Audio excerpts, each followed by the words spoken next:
नमस्कार मित्रों, आज़ाद क्लासेस बस्ती के इस यूट्यूब चैनल में आपका स्वागत है। और हम लोग मैथमेटिक्स के उन्हीं क्लासों को आगे बढ़ाते हुए मैथमेटिक्स में हम पढ़ रहे थे चैप्टर फर्स्ट, अर्थात हम एनसीईआरटी के सिलेबस की बात करें तो चैप्टर फर्स्ट में हम लोग पढ़ रहे थे वास्तविक संख्याएं, रियल नंबर्स। ठीक है, तो वास्तविक संख्याओं के बारे में हम लोग चर्चा कर रहे थे।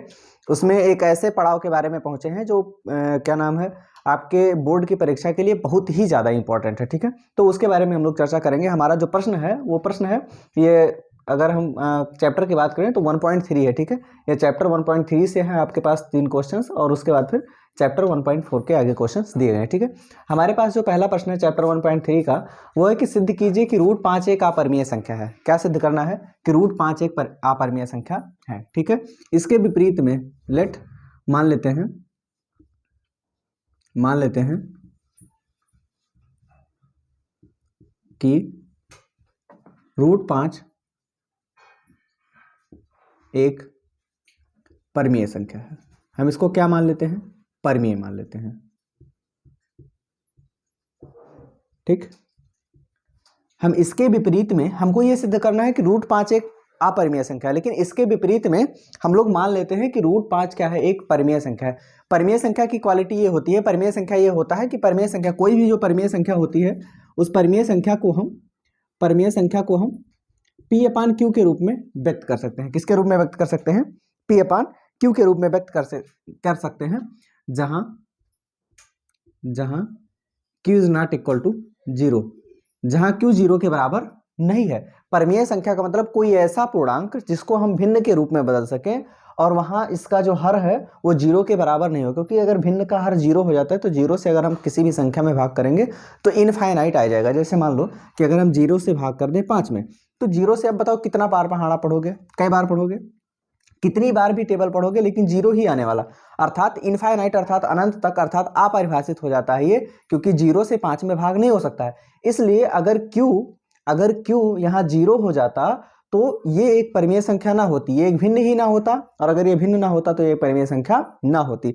मतलब कोई भी पूर्णांक जिसको P अपान Q के रूप में आप व्यक्त कर सकते हो वो क्या हो सकता है? परमीय संख्या हो सकता है। जैसे मान लीजिए कि हमने लिखा 4, क्या 4 एक परमीय संख्या है? हाँ बिल्कुल है, क्योंकि हम 4 को 4/1 कर सकते हैं, P अपान Q के रूप में, अर्थात भिन्न के रूप में बदल सकते हैं, इसलिए 4 एक परमीय संख्या है। ठीक है, इसी तरीके से अन्य जो संख्याएं होती हैं जिसको हम P अपान Q के रूप में बदल सकते हैं वो क्या है? एक परमीय संख्या है। ठीक, अब जैसे हम मान लीजिए चर्चा करें, मान लीजिए कि अगर हम बातें करें आगे, तो इसके विपरीत रूट 5 एक अपरिमेय सिद्ध करना है, लेकिन इसके विपरीत हम मान लेते हैं कि रूट 5 क्या है? एक परमीय संख्या है। अगर हम इसको परमीय मान लेते हैं, ठीक है, यदि रूट 5 एक परमीय संख्या है तो, परमीय संख्या है तो, यदि रूट 5 एक परमीय संख्या है तो root 5 is equal to A अपान B के रूप में कर सकते हैं इसको, चाहे A अपान B कर दो, चाहे P अपान Q कर दो, बात एक ही है। ठीक है, इसको भिन्न के रूप में कर सकते हैं। अगर रूट 5 एक परमीय संख्या है तो हम इसको A अपान B के रूप में कर सकते हैं, इसमें कोई दिक्कत नहीं है। मतलब हमने कहा अभी परमीय संख्या क्या होती है कि जिसको A अपान B के रूप में, अर्थात P अपान Q के रूप में बदला जा सके। ऐसे ही अगर हम रूट 5 को परमीय संख्या मान लेते हैं तो परमीय संख्या अगर है तो इसको A अपान B के रूप में व्यक्त कर सकते हैं। हम दोनों पक्षों का वर्ग कर देते हैं, दोनों पक्षों का जैसे ही वर्ग करेंगे, यहाँ रूट 5 का वर्ग होगा 5 हो जाएगा, और A का वर्ग होगा A स्क्वायर, और B का वर्ग होगा क्या हो जाएगा? B square. कोई भी संख्या रूट में हो, कोई भी संख्या अगर रूट में हो, अगर उसका वर्ग कर दें हम, कोई भी संख्या रूट में हो अगर उसका वर्ग कर देते हैं तो रूट हट जाता है। जैसे मान लीजिए कि अगर आपके पास रूट 3 दिया है, इसका स्क्वायर करेंगे तो इसका स्क्वायर का मतलब रूट 3 का गुणा कितनी बार? 2 बार। रूट 3 का गुणा अगर हम 2 बार कर देते हैं तो ये रूट कैंसिल हो जाता है। क्या हो जाता है? रूट कैंसिल हो जाता है। ऐसे ही रूट 5 है, अगर रूट 5 का हम स्क्वायर कर देंगे या वर्ग कर देंगे तो रूट कैंसिल हो जाएगा, 5 बच जाएगा। अब यहाँ हम बटा 1 मान के अगर हम तिरछा गुणा कर दें तो A स्क्वायर का गुणा 1 में करेंगे तो A स्क्वायर हो जाएगा, बराबर B स्क्वायर का गुणा 5 में करेंगे तो 5B स्क्वायर, अर्थात A स्क्वायर बराबर हो गया 5B स्क्वायर।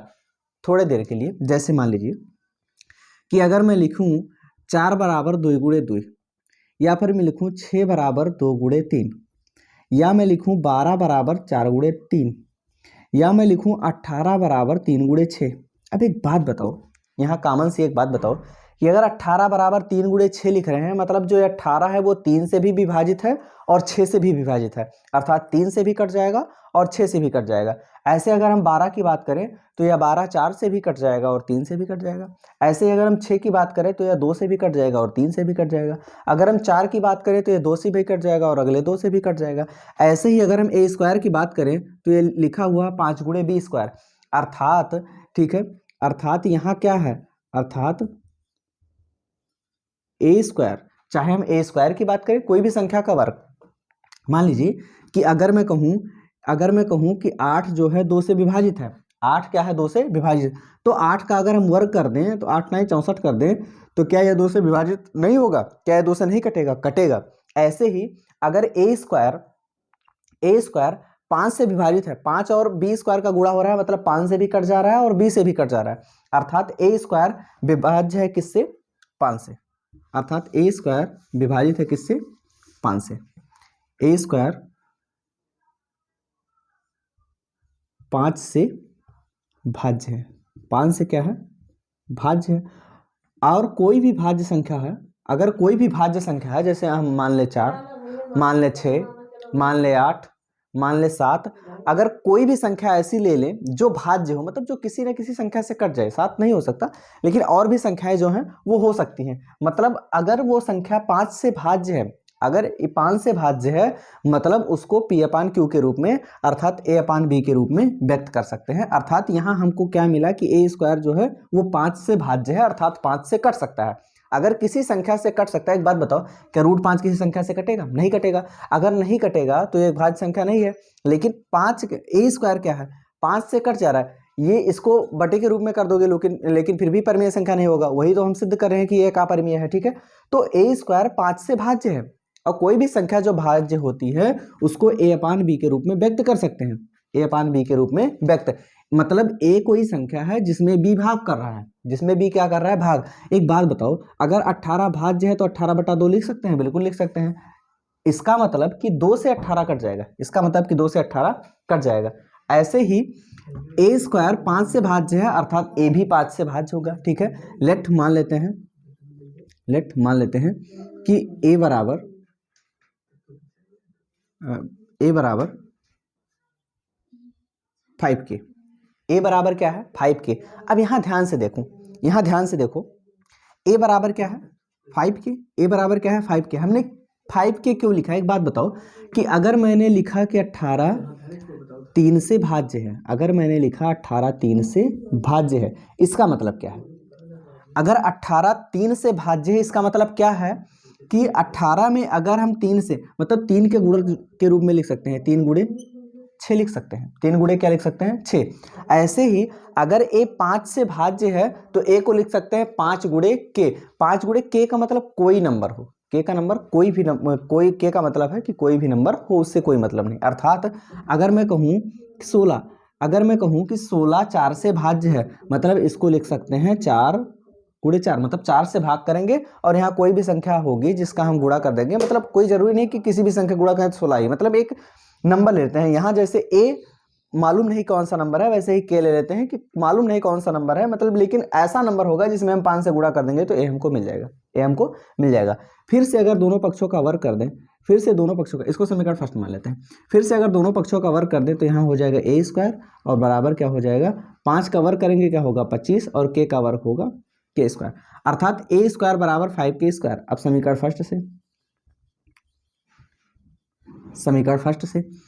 फर्स्ट में क्या है, ए स्क्वायर बराबर 5b स्क्वायर, मतलब ए स्क्वायर की जगह पे क्या लिखते हैं 25 के स्क्वायर बराबर क्या लिखते हैं 5b स्क्वायर, 5 बचे क्या हो जाएगा 25, 5 के स्क्वायर बराबर क्या है b स्क्वायर।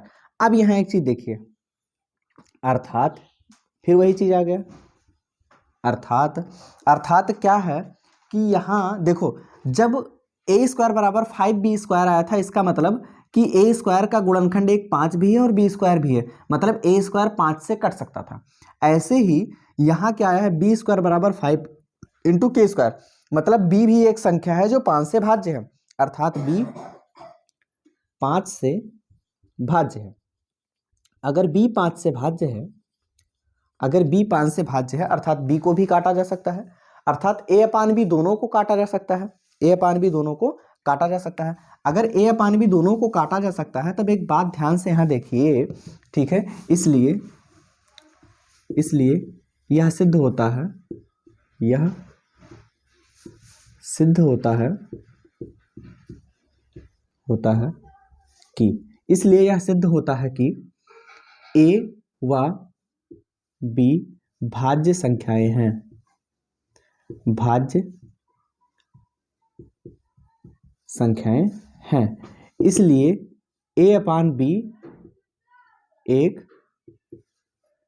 परमीय, ठीक है, a अपान b चाहे कहें और चाहे a अपान b बराबर √5 एक परमीय संख्या है, एक परमीय संख्या है। लेकिन क्या बता रहे हैं, ठीक। अब यहाँ एक चीज ध्यान से देखो, हमने माना कि √5 एक परमीय संख्या है और हमने सिद्ध भी कर दिया कि √5 एक परमीय संख्या है। अगर हमने ये सिद्ध कर दिया कि √5 एक परमीय संख्या है लेकिन हमने उल्टा माना था, अगर हमने विरोधाभास में उल्टा मान लिया था लेकिन विरोधाभास से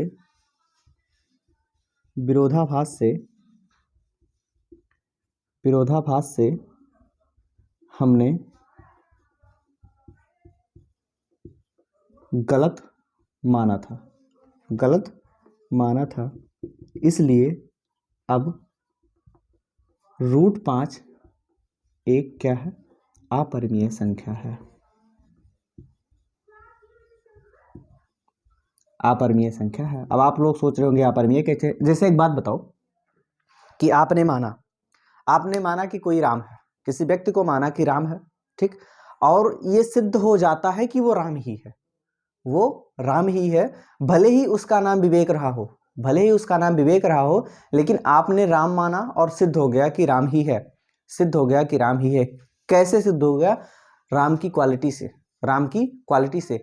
अब आप अपनी गलती को सुधारो कि ये विवेक है, मतलब विवेक की गुणवत्ताएं हैं कि नहीं, ये विवेक की क्वालिटीज है कि नहीं, मतलब आपको अब ये भी मानना पड़ेगा कि हाँ ये विवेक की गुणवत्ताएं हैं, अर्थात ये विवेक ही है। आपने अगर गलत माना था, आपको अब कोई सही बता रहा है कि हाँ ये विवेक है, तो आप जैसे मान लो कि आपने राह में जाते हुए किसी व्यक्ति को देखा, कहा फलाने जाते, अगर वो फलाने जा रहे थे, आपने मान लिया फलाने हैं, तो काफ़ी समय तक आप जान रहे हो फलाने हैं, उनके गुणवत्ताओं से परिचित हो, लेकिन आपको अचानक पता चलता है कि नहीं इनके नाम तो रामू है, अगर इनका नाम रामू है, अच्छा ये रामू है, ठीक है, आप रामू मान लेते हो कि नहीं। ऐसे ही यहाँ है कि इसको हमने अपरिमेय तो है, अर्थात वो रामू तो था लेकिन हमने फलाने मान लिया। ऐसे ही √5 एक अपरिमेय तो है लेकिन इसका उल्टा हमने मान लिया परमेय है, और हमने सिद्ध भी कर दिया कि ये परमेय है, लेकिन हमने उल्टा माना था, तो हमको अब पता चला कि विरोधाभास हमने गलत माना था, और अगर गलत माना था उस गलती को सुधारा जाए तो √5 एक अपरिमेय संख्या है, √5 क्या हो जाएगा, अपरिमेय संख्या हो जाएगा, ठीक है। तो इसी तरीके से नेक्स्ट क्वेश्चन की तरफ बढ़ते हैं कि हमारा अगला प्रश्न क्या है। अगला जो प्रश्न है हमारा वो है कि सिद्ध कीजिए कि 3 + 2 √5 एक अपरिमेय संख्या है। मतलब सिद्ध करना है क्या, सिद्ध करना है कि 3 + 2 √5 एक क्या है, अपरिमेय संख्या है।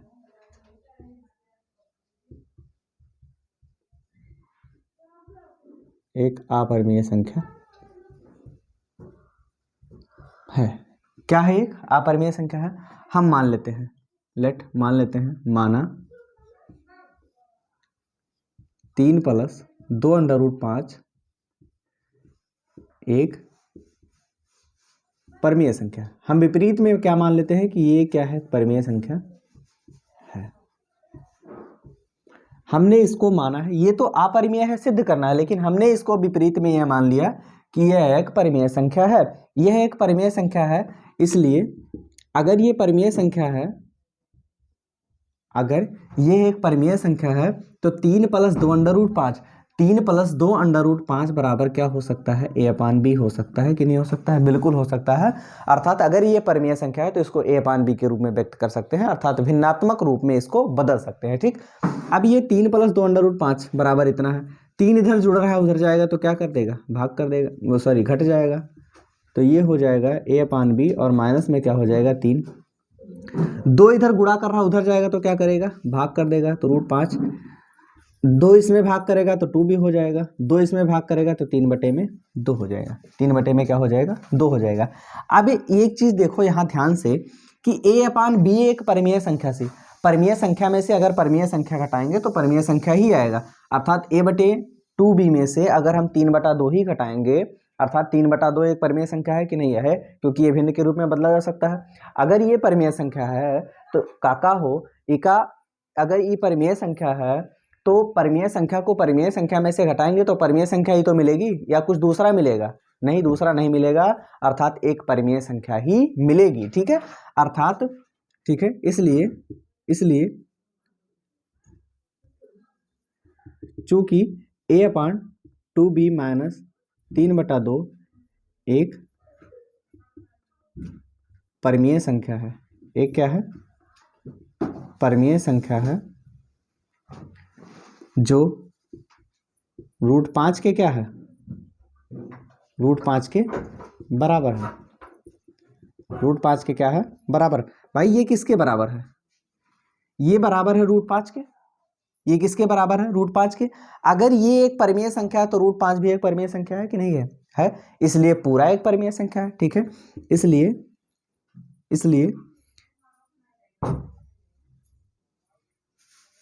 3 + 2√5, भाई 3 तो है परिमेय संख्या, कन्फर्म है, 2 भी है, कन्फर्म है, लेकिन √5 का डाउट था, √5 भी हमने सिद्ध कर दिया कि चूंकि परिमेय संख्या a/2b कहो चाहे a/b कहो, ये एक परिमेय संख्या है, और इसमें से कोई परिमेय संख्या घटाएंगे तो परिमेय संख्या ही आएगी, परिमेय संख्या में से परिमेय संख्या घटाएंगे तो परिमेय संख्या आएगी, अर्थात ये पूरा परिमेय संख्या है, अर्थात ये बराबर है √5 के, अर्थात ये भी क्या है, एक परिमेय संख्या है।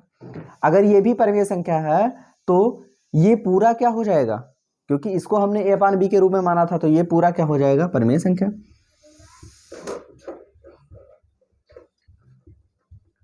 परिमेय संख्या। जबकि विरोधाभास क्यों, क्योंकि हमने उल्टा माना था,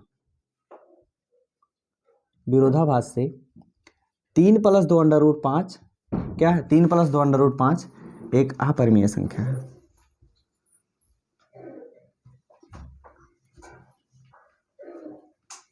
एक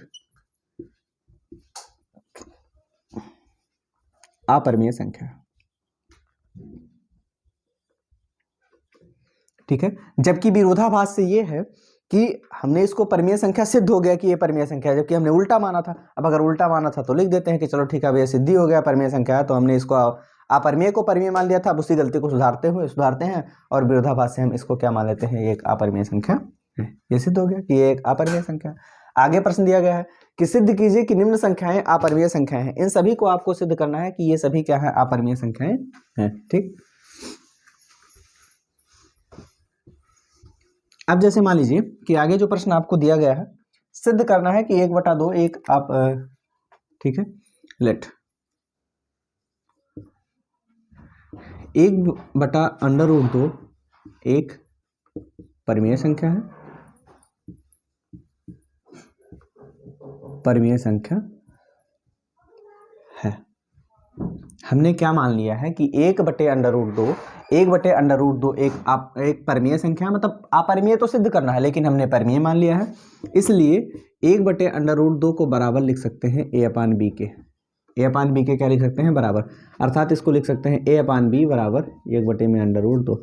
अगर इसका परिमेयकरण कर दें, तो परिमेयकरण का मतलब हर का ऊपर नीचे गुणा, अर्थात a/b इज इक्वल टू √2 अपान में क्या हो जाएगा, √2 का गुणा √2 में करेंगे तो क्या हो जाएगा, 2 √2। ठीक है, अब यहाँ एक चीज ध्यान से देखिए, कि यहाँ जो है, यहाँ एक चीज ध्यान से देखिए कि a/b बराबर हो गया है √2/2 के। यहाँ चूंकि b is not equal to 0, अर्थात b जो है ये 0 के बराबर नहीं है। अगर b 0 के बराबर नहीं है, अर्थात यहाँ क्या है, a/b बराबर है √2/2 के, अर्थात b 2 के बराबर हो गया और a बराबर हो गया √2 के। अगर ऐसा है तो b is not equal to 0, अर्थात b 0 के बराबर नहीं है। अब अगर b 0 के बराबर नहीं है तो a/b एक परिमेय संख्या है। ठीक है, इसलिए a/b इज इक्वल टू √2/2 और ये बराबर है किसके, 1/√2 के। क्या है, एक परिमेय संख्या है। एक क्या है, परिमेय संख्या है। जबकि विरोधाभास से 1/√2 एक अपरिमेय संख्या है।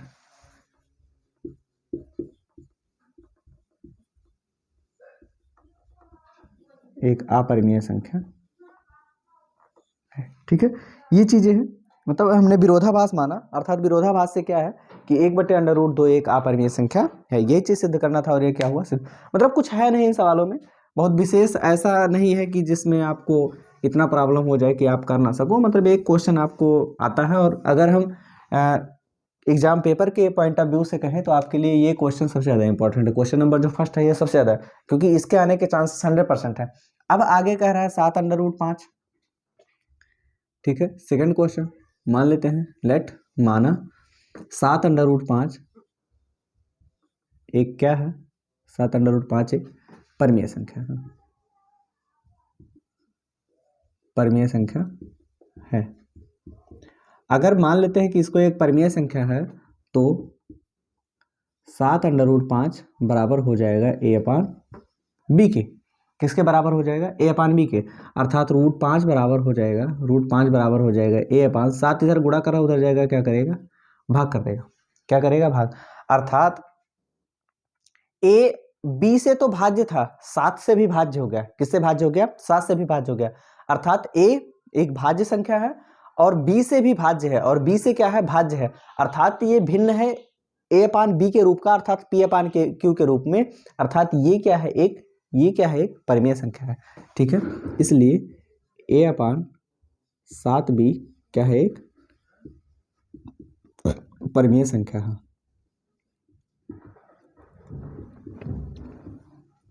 ठीक है, एक परिमेय संख्या है। चूंकि a/7b बराबर है √5 के। a/7b क्या है, एक परिमेय संख्या है, और ये किसके बराबर है, √5 के। तो √5 भी एक परिमेय संख्या हो गया कि नहीं हो गया, एक परिमेय संख्या है।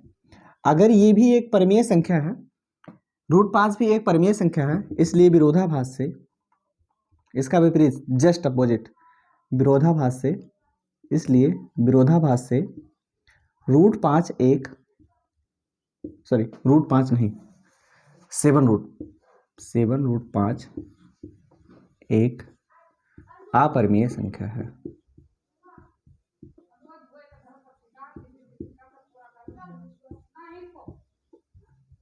अपरिमेय संख्या है। जस्ट इसको भी इसी तरीके से जैसे हमने इसको प्रूव किया, आप इसको क्या कर सकते हैं, प्रूव कर सकते हैं। आप होमवर्क के रूप में मान लीजिए कि आपका होमवर्क भी यही है। ठीक है, अब इसको भी प्रूव करना है। इसको एक परिमेय संख्या मानेंगे, a/b के रूप में मानेंगे।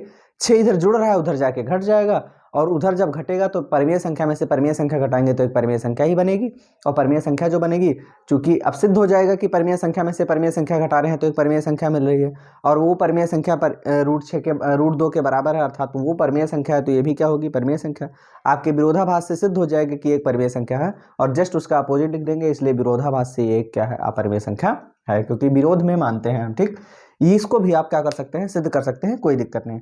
आगे जो चैप्टर दिया गया वो कह रहा है बिना लंबी विभाजन प्रक्रिया किए बताइए। विभाजन प्रक्रिया मतलब भाग देना, मतलब बिना भाग दिए आपको बताना है कि ये शांत आवर्ती है या अशांत आवर्ती है। सबसे पहले हम लोग जान लेते हैं कि शांत आवर्ती क्या होता है और अशांत आवर्ती क्या होता है। ठीक है, अगर हम बात करें शांत आवर्ती का, शांत आवर्ती, ठीक है, मतलब जिसका दशमलव प्रसार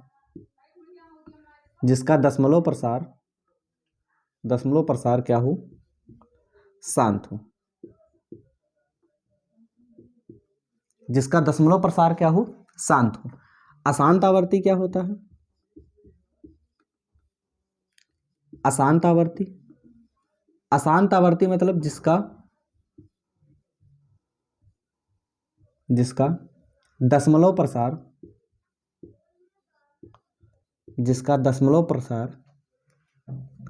शांत ना हो। इसका क्या मतलब होता है कि दशमलव प्रसार शांत हो और दशमलव प्रसार शांत ना हो। ठीक, दशमलव प्रसार शांत हो और दशमलव प्रसार शांत ना हो, इसका क्या मतलब है? शांत का मतलब क्या होता है कि जैसे मान लीजिए कि अगर मैं चार में भाग करूं 15 से, अगर मैं चार में 15 से भाग करूं, हम भाग कर देते हैं 15 भागे 4, दशमलव बढ़ाएंगे यहाँ 0 हो जाएगा। ठीक, अब 15 से तो 4 में भाग जाएगा नहीं, दशमलव प्रसार करेंगे हम, दशमलव का ही प्रसार करेंगे आगे, तो ये हो जाएगा 15 दूना 30, क्या बचा? 10 बचा। दशमलव बढ़ा हुआ है, 0 बढ़ा सकते हैं। ठीक, 15 छक्का क्या हो जाएगा? 90, फिर बचा 10, फिर क्या हो जाएगा? 1 0 बढ़ा सकते हैं, 15 छक्का क्या हो जाएगा? 90, फिर 10 बच जाएगा, फिर क्या हो जाएगा? 1 0 बढ़ा सकते हैं, 15 छक्का 90। ये प्रक्रिया आगे बढ़ती जाएगी, क्या कभी खत्म होने वाली है? नहीं, ये कभी भी खत्म होने वाली नहीं है। अर्थात क्या ये शांत है? नहीं। क्या ये कभी रुक रही है? अगर रुक रही है तो शांत है, अगर नहीं रुक रही तो अशांत है। क्या ये कभी रुक रही है? नहीं, इसलिए क्या है? अशांत है। इसलिए क्या है? अशांत है। इसलिए क्या है? अशांत है। लेकिन यहीं पर थोड़े समय के लिए मान लीजिए कि आपके पास कोई संख्या है 4, या फिर कोई संख्या मान लेते हैं कि आपके पास है 32, और हमारे पास है मान लीजिए कि दिया गया है कोई भी संख्या हो, मान लीजिए कि 10 देते हैं, मान लीजिए क्या है? 10 है। अगर हम 10 से भाग करें, 32 में, तो 10 दिया क्या होगा? 30 होगा, और बटे में 2, दशमलव बढ़ाएंगे तो 1 0, 10 दूना क्या हुआ? 20, कट गया, शेषफल क्या हो गया? 0। मतलब जो शांत होगा, ठीक है। अब ये क्या है? अब ये क्या है? शांत है। अब ये क्या है? शांत है। ये क्या हो गया आपका? अशांत, और ये क्या हो गया आपका? शांत हो गया। ये क्या हो गया आपका? शांत। क्यों? क्योंकि इसका दशमलव प्रसार रुक जा रहा है। अगर दशमलव प्रसार रुक जा रहा है मतलब ये शांत है, और अगर दशमलव प्रसार नहीं रुक रहा है तो क्या है? ये अशांत है। अब जैसे मान लीजिए कि हम पहचाने बगैर, यहाँ तो हमने भाग करके तब देखा, यहाँ हमने भाग करके तब देखा, अगर भाग ना करना हो तब हम कैसे जानेंगे शांत है या अशांत? तो शांत को समझ लेते हैं, अशांत खुद ब खुद समझ में आ जाएगा। ठीक है। यदि भिन्न का हर भिन्न के हर में अभाज्य गुणनखंड के रूप में, अभाज्य गुणनखंड के रूप में या तो 2 हो या 5 हो या दोनों हो।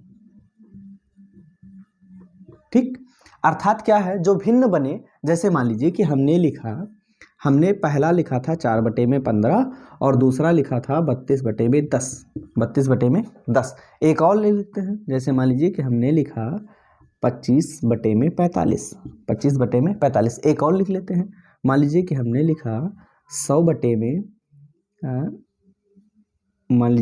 लिखा 160 नहीं 200 लिख देते हैं, या फिर मान लीजिए कि लिख दें 400। हमने क्या लिख दिया? 400। ठीक, अब ये 25/45, 4/15 और 32/10 और 100/400 ये हमारे पास है। अगर इसके हर का गुणनखंड करेंगे, 15 का गुणनखंड करेंगे तो क्या होगा? 3 × 5। इसके हर का गुणनखंड करेंगे तो क्या होगा? 2 × 5। इसके हर का गुणनखंड करेंगे तो ये होगा 3 3 9 25 45। अगर इसके हर का गुणनखंड करेंगे तो ये होगा 2 दूने 4, 2 8, 5 40 और 5 200। ठीक, अब अगर इसको देख के हमको बताना हो कि शांत है अशांत तो कैसे बताएंगे? देखो, हमने बताया यदि भिन्न के हर में अभाज्य के रूप में या तो 2 हो या तो 5 हो। ठीक है, अभाज्य गुणनखंड करते हैं, अभाज्य गुणनखंड,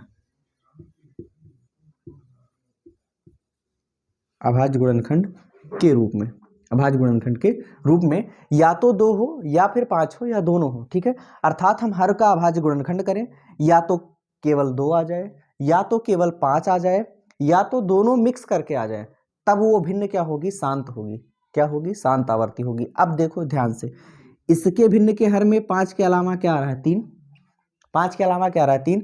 तब ये शांत दशमलव होगा या अशांत? अशांत होगा। ये कैसा होगा? अशांत आवर्ती होगा। इसके हर की बात करूं तो इसके हर में केवल 2 और 5 है, ये क्या होगा? शांत होगा।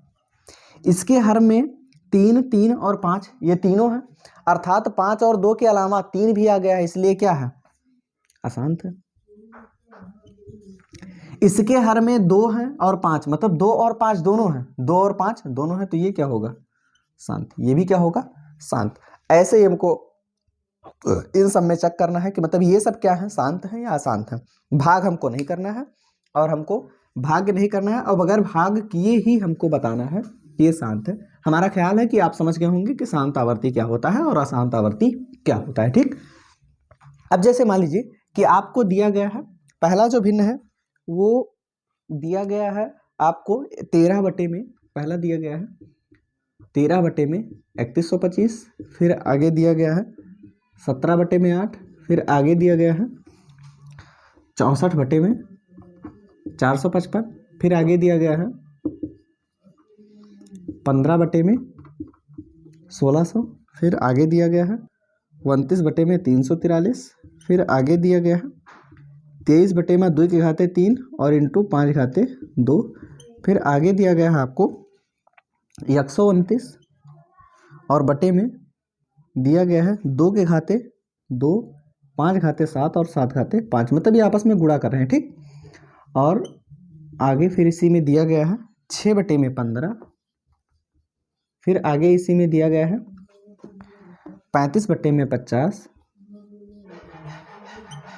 फिर आगे इसी में दिया गया है 77 बटे में 210, 77 बटे में 210। ये 10 आपको दिए गए, इन सबको चेक करना है। अब ध्यान से देखो, हर का हम लोग गुणनखंड कर लेते हैं। 13 बटे में 3125, 3125 का जो हम गुणनखंड करेंगे तो ये होगा 5 बचे 25, 25 पंचे 625 और 625 पंचे 125। इसके हर के गुणनखंड के रूप में केवल क्या है? 5। केवल क्या है? 5। अगर केवल 5 है, चाहे केवल 2 हो, चाहे 2 और 5 मिला के आए, तब ये क्या हो जाएगा? शांत हो जाएगा। ये भिन्न कैसा होगा? शांत आवर्ती। आगे की बात करूं, इसमें देखें तो 17 और 8 का गुणनखंड करें तो 2 दूना 4 दूना क्या हो जाएगा? 8। 2 दूना 4 दूना क्या हो जाएगा? 8। ये भी इसके हर के गुणनखंड में क्या आ गया? केवल 2। अगर केवल 2 आ गया तो ये कैसा होगा? शांत आवर्ती होगा। ये कैसा होगा? शांत आवर्ती। आगे बराबर दिया है 64 बटे में 455, 64 बटे में 455। अब अगर 64 बटे में 455 का हम गुणनखंड करें तो 455 का जो गुणनखंड होगा तो ये हो जाएगा 5 से काटें 5 9 45, 5 से कम 5 7 13, फिर 13 कम 13। इसके गुणनखंड में, हर के गुणनखंड में आ गया 5 गुणे में 7 गुणे में क्या आ गया? 13। मतलब 5 या 2, इनके अलावा 7 और 13 भी है, इसलिए क्या हो जाएगा? अशांत आवर्ती। ये क्या हो जाएगा? अशांत आवर्ती। फिर आगे 15 बटे 1600 की बात करें, अगर हम 1600 का गुणनखंड करेंगे तो ये हो जाएगा 2 दूना 4 दूना 8 दूना 16 दूना 32, 32 दूना 64 और 64 पंचे हो जाएगा आपको। इसका गुणनखंड करें तो 64 पंचे, 5 चौका 20 और 5 छक 30, 2 32। ठीक है, पंचे 360, मतलब गुणे में 5। ठीक, ये हो गया। मतलब इसका अगर हमने गुणनखंड किया तो इसके गुणनखंड के रूप में 2 और 5 आया, केवल 2 आया और क्या आया? 5 आया। केवल 2 और क्या आया? 5। इसके हर के गुणनखंड में केवल 2 और 5 आया है, इसलिए क्या हो जाएगा? शांत आवर्ती। ये क्या हो जाएगा? शांत आवर्ती हो जाएगा। ठीक, ये शांत आवर्ती। अब आगे दिया है 29 बटे में 343। अब अगर 29 बटे में 343 दिया है, 29 बटे में 343 दिया है, 343 का गुणनखंड करेंगे तो 7 सत्ता 49 और 49 सत्ते क्या हो जाएगा? 343। इसके हर के गुणनखंड में क्या आया? केवल 7। इसके हर के गुणनखंड में क्या आया? केवल 7। अगर इसके हर के गुणनखंड में केवल 7 आया है तो ये क्या हो जाएगा? अशांत आवर्ती हो जाएगा। ये हो जाएगा अशांत। ठीक, आगे बात करें इसके। अब देखो, इसके हर के गुणनखंड के रूप में पहले से दिया केवल 2 और 5 है, तो ये क्या हो जाएगा? शांत हो जाएगा। इसके हर में क्या दिया है? 2 दिया है, 5 दिया है और 7 दिया है। अगर 2 5 और 7 भी दिया गया है, अगर 7 दिया गया है तो क्या है? अशांत हो जाएगा, क्योंकि केवल 2 होना चाहिए या तो 5 होना चाहिए, या तो 2 और 5 मिला के हो लेकिन कोई अदर संख्या ना हो, इसलिए शांत। अगर 6 बटे 15 की बात करें तो 6 बटे 15 को देखो, यहाँ 3 गुणे में 5, लेकिन 3 से कट जाएगा, 3 दूना 6, अर्थात क्या आ गया? 2 बटे में 5। 2 बटे में क्या हो गया? 5, अर्थात हर के रूप में क्या है? 5। अर्थात ये क्या हो जाएगा, शांत। हर का भाई 5 का गुणनखंड 5 ही होगा, ठीक।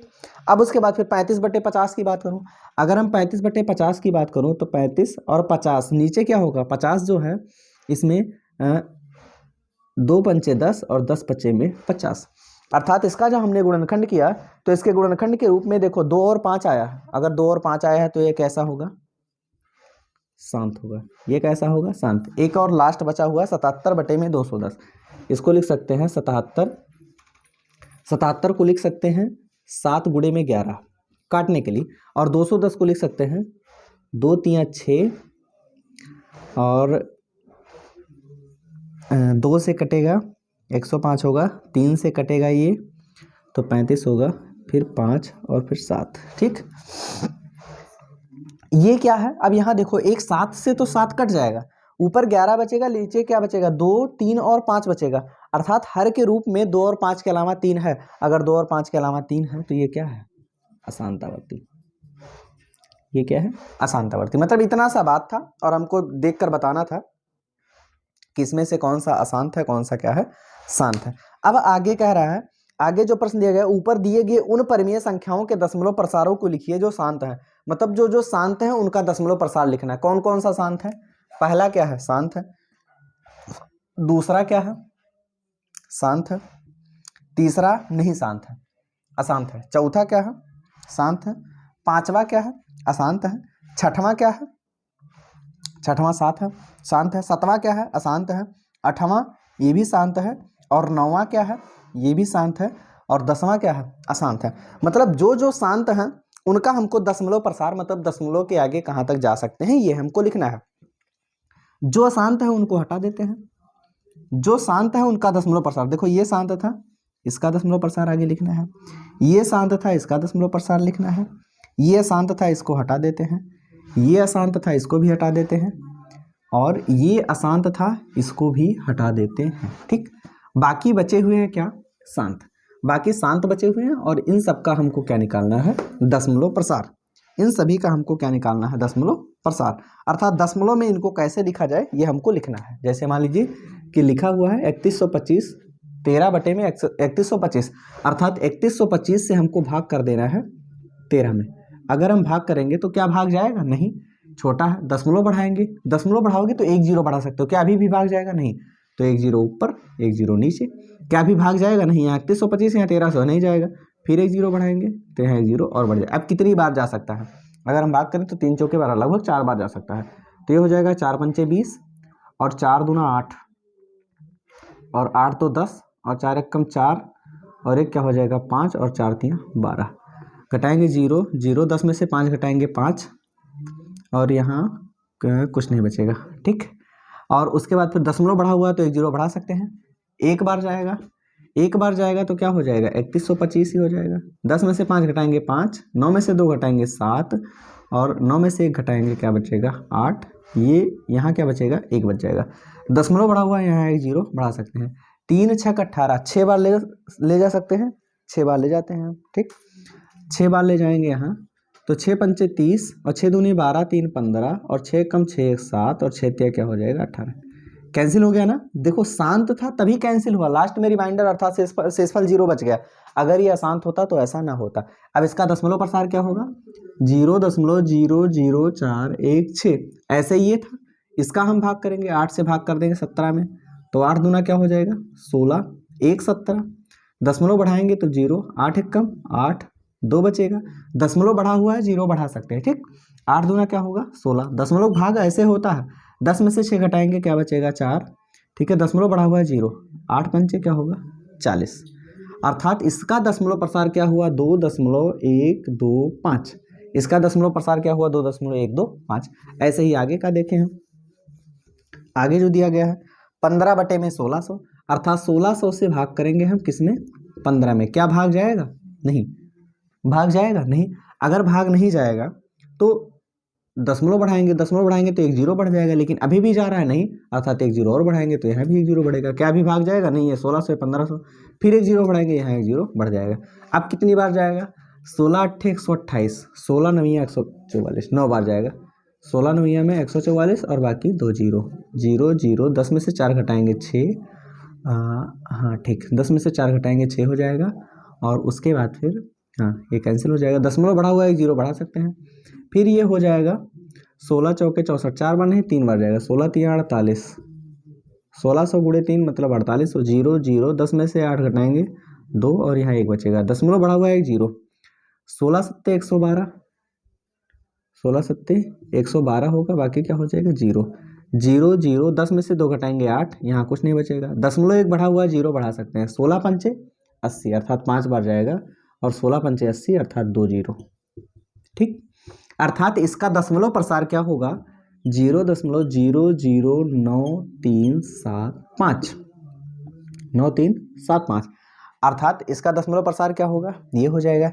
ऐसे ही यहाँ 2 गुणे 3 5 गुणे 2, इससे भाग करना है 23 में, 23 में भाग करना है, 2 गुणे 3 का मतलब क्या हो गया, 2 गुणे 2 गुणे 2, और 5 गुणे 2 का मतलब 5 गुणे में 5, अर्थात 2 दूना 4 दूना 8, पंचे 40, 40 पंचे क्या है 200, 200 से भाग करना है 23 में, क्या भाग जाएगा, नहीं, दशमलव बढ़ाएंगे तो यहाँ 0 हो जाएगा, 200 एक कम क्या होगा 200, 3 बचा हुआ है 30, दशमलव बढ़ा हुआ है इसलिए एक 0 हम उतार सकते हैं, लेकिन अगर हमको एक्स्ट्रा कोई 0 बढ़ाना होगा तो यहाँ भी हमको 0 लाना पड़ेगा, ठीक।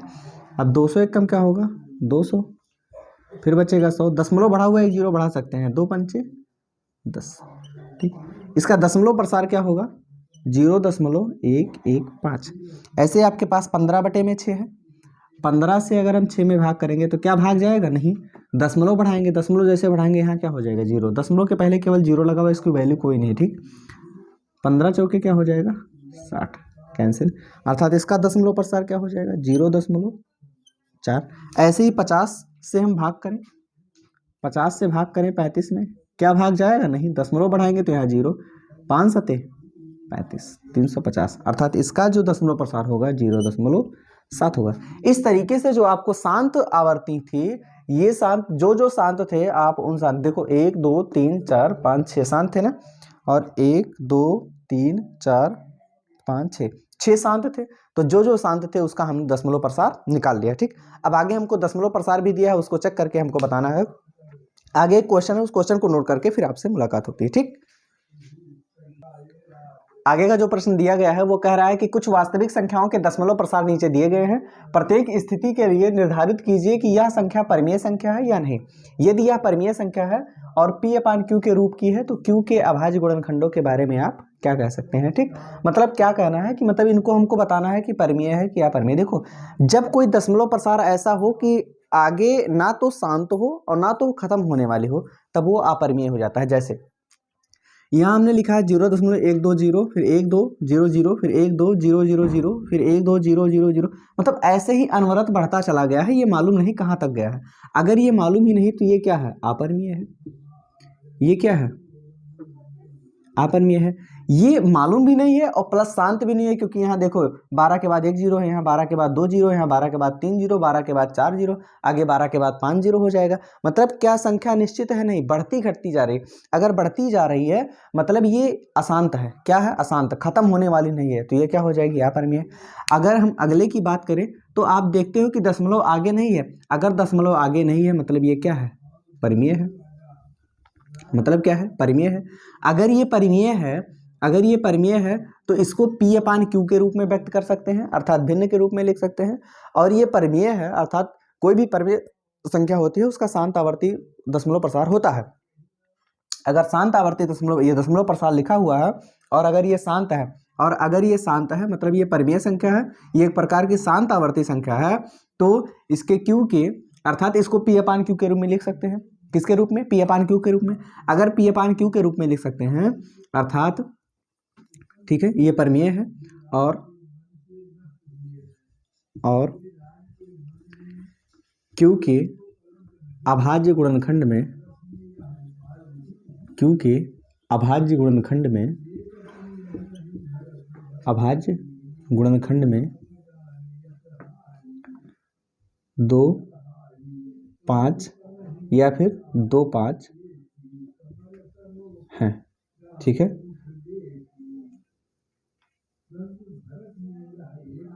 2 5 या 2 5 दोनों हैं। मतलब इसके अभाज्य गुणनखंड में, इसके हर के अभाज्य गुणनखंड में, अर्थात जो कि Q है, ठीक है, P/Q मतलब Q हर है, या तो 2 है या तो 5 है या तो 2 और 5 दोनों है, और इसका तो दशमलव प्रसारण ही निश्चित है, मतलब ये अपरिमेय है। इसका देखो इतने पर बार लगा हुआ, मतलब यही चीज़ फिर रिपीट हो रहा है, 1 2 3 4 5 6 7 8 9, मतलब यही चीज़ फिर रिपीट होगा। जितने पर बार लगा हुआ मतलब वो बार बार रिपीट हो रहा है। जैसे लिखा हुआ है 3.67 और 6-7 पर बार लगा हुआ है, फिर लिखा हुआ है 3.34 और यहाँ 4 पर बार लगा हुआ है, तो इसका मतलब है 3 दशमलव, उसके बाद फिर 6-7 6-7 6-7 ऐसे है, मतलब जितने पर बार लगा हुआ है वो बार बार आया है। अर्थात यहाँ है 3.3 और 4 पर बार लगा हुआ, मतलब आगे 4 4 4 4 4 4 ऐसे ही आगे है, मतलब जितने पर बार लगा हुआ वो बार बार आ रहा है। लेकिन ये तो कन्फर्म है कि अब यही आ रहा है बार बार, ये हमको कन्फर्म है कि ये शांत है, ठीक है। अब ये शांत है तो ये क्या होगी, परिमेय होगी। और अगर ये परिमेय है, ठीक है, अगर ये परिमेय है तो इसके अब Q, ठीक है, और Q के अभाज्य गुणनखंड में, अर्थात Q जो कि इसका हर होगा और इसके अभाज्य गुणनखंड में 2 है या 5 है, अथवा 2 और 5 दोनों है, 2 और 5 दोनों है, ठीक। यहाँ लिख दो, जैसे 2 और 5 लिखा हुआ है तो इसको 2 के घाते n गुणे 5 घाते, ठीक है, n या m कुछ भी हो सकता है, मतलब इसके घात के रूप में 2 के घात में 1 अर्थात केवल 2 एक बार हो सकता है, 5 घाते 2 अर्थात 5 2 बार हो सकता है, या 2 3 बार हो सकता है, 2 के घाते 3 हो सकता है, मतलब कुछ भी पॉसिबल है, ठीक। तो जो परिमेय संख्या है उसके अभाज्य गुणनखंड के हर के रूप में, अर्थात Q के रूप में ये मिल जाएगा आपको अभाज्य गुणनखंड में, बाकी में आपको नहीं मिलने वाला, ठीक है। तो इस तरीके से ये पूरी क्लास थी आपको, इसमें आज 2 चैप्टर फिनिश हुए, काफ़ी दिनों बाद आज क्लास हुई। उसका रीज़न था कि हम अनुपस्थित थे, हमारा पेपर था तो हमको प्रयागराज जाना था, तो इस वजह से मैं आ नहीं पाया, 2-4 दिन से क्लास नहीं कर पाया आपका। खैर कोई बात नहीं, अब क्लास आपकी बराबर चलेगी। खैर तब तक के लिए आप लोग हंसते मुस्कुराते रहिए, अपने और अपनों का ध्यान रखिए। धन्यवाद।